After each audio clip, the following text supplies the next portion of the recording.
Good afternoon. My name is Danielle Sidnor, and I think to go back to the original part of your question, it was, do we believe that minorities are treated differently when they interact with police? And we've kind of jumped into the criminal justice system, and we've talked a lot about judges and things like that. But if we go back to the original start of your question, the statistics demonstrate to us that there is a difference because we know that there are more people of color in prison today.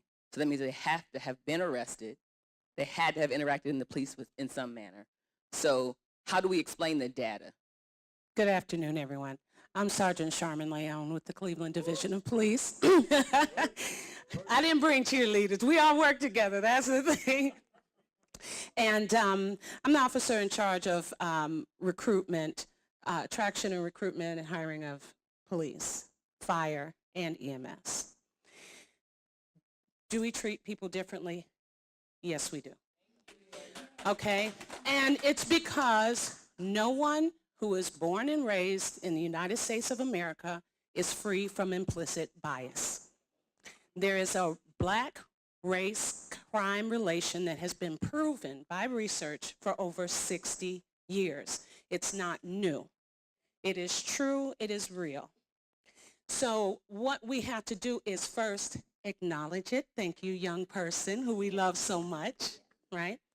And then identify how we address it. And to your point, there are many variables to our whole system. Those numbers she rattled off, they're heartbreaking, right? You listen and your heart broke. 1 in 3 black men, 1 in 6 Latino, 1 in 17 white. We're only 37% of the population. We are 67% of the prison population.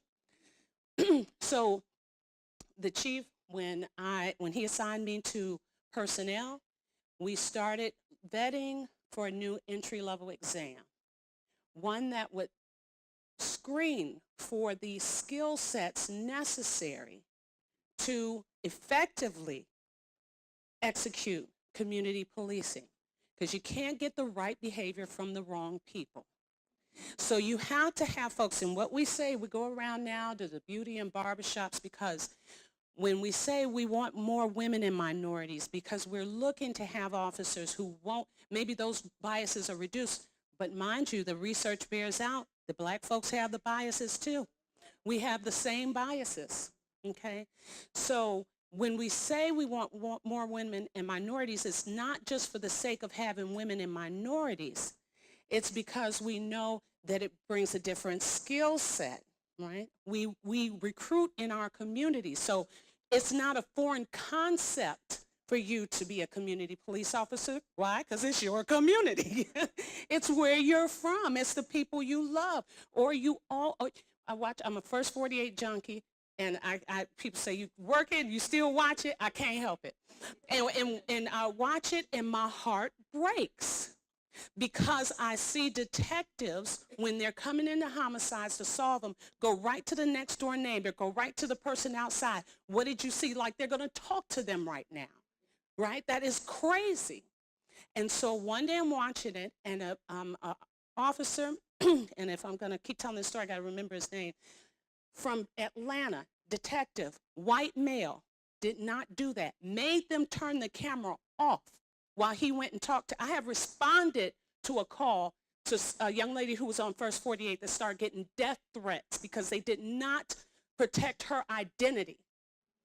So he had First 48 turn the camera off, went and got the information from the folks, called them back later. He successfully solved that, and it was the woman's son who had killed her husband. Okay? I called Atlanta. I said, I got to talk to him. All right? Because I want to know where he's from. Because if the FBI can build a profile on serial killers, on all that, why can't we build a profile on what constitutes a good police officer? Okay? So I called this detective and I said, where are you from? He said, I'm from Niceville, Florida. I said, you got to be kidding me. Niceville, Florida. One stoplight town. But it was his demeanor. It was his character. It was the skill set he came with. And it's our job to ensure that we have tools in place to identify those. And when we talk about more minorities and women, and then we have those who are in our field that said, well, as long as you don't lower standards. The thing is, oftentimes the standards couldn't get any lower. If you're looking at 21 years old, no felony, valid driver's license, GED or high school diploma. We can't just select out, we have to select in. Do you come with the ability to treat people with dignity and respect? We can teach you everything else. We can teach you the laws, we can teach you the ordinances, we can teach you how to handle your service work. I never thought I'd drive that Crown Vic. I was like, it ain't gonna happen, I'm gonna fail. I like little cars at the time. But they taught me that well. When it's time to handle business, we can teach you how to handle business. But handling business, if we had over 300,000 calls for service last year and only 7% ended in arrest, what does that mean? The majority of what we do is conflict resolution. It is not enforcement of the laws in that regard. It is bringing in resources and assisting people on most of the time their worst day of their lives. So it's getting the people who understand that in the door. The rest is cake. Because when you're the right person for this job, it's not hard. We're not even in the top 10 most dangerous professions in the United States. So I didn't mean to go on and on and on like that, but our young people, your perception matters. And what we want you to know is the police, the division of police, the police departments are not volatile places. They're not unwelcoming places for us. And if more of us knew that, because there's plenty of qualified women and minorities, they just weren't attracted to work with the people they think people these departments. That's why folks weren't applying, because they're like, I don't want to work with them. Not because I can't do it or I'm not capable, because of who we believe. And I will tell you this, and I'm sorry, Chief, and he's probably going to get on me all the way back to Cleveland because he know I can go. It's like putting a battery in my back.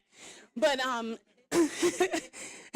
you know, and I lost my train of thought saying that. But it was a white male sergeant called me into his office while I was still on probation. First 3 months off probation. I was 38 when I went into the academy, all right? I worked at juvenile, I was a home detention officer for juvenile court. I was assistant director for an all-girls mentoring program. And then I went to grad school and shadowed Chief Mary Bounds, the first black police chief. And she asked me about being a cop, and I said, no, heck no, not interested at all. But I'd always worked in the community, and she said, that's what makes you perfect for it. So I come in from a run. They said, Sergeant Michael Bentley wants to see you in the back. I went back there. He says, I hope they don't give the promotional before you have 3 years because we need more officers like you in the division. And that was a white male sergeant. So don't believe that, you know, it's a hostile place. It's not a welcoming environment. It's not a supportive environment. It is. And so we're no longer just asking. We're begging. Please apply because we need you. All right. Sorry and thank you. Thank you.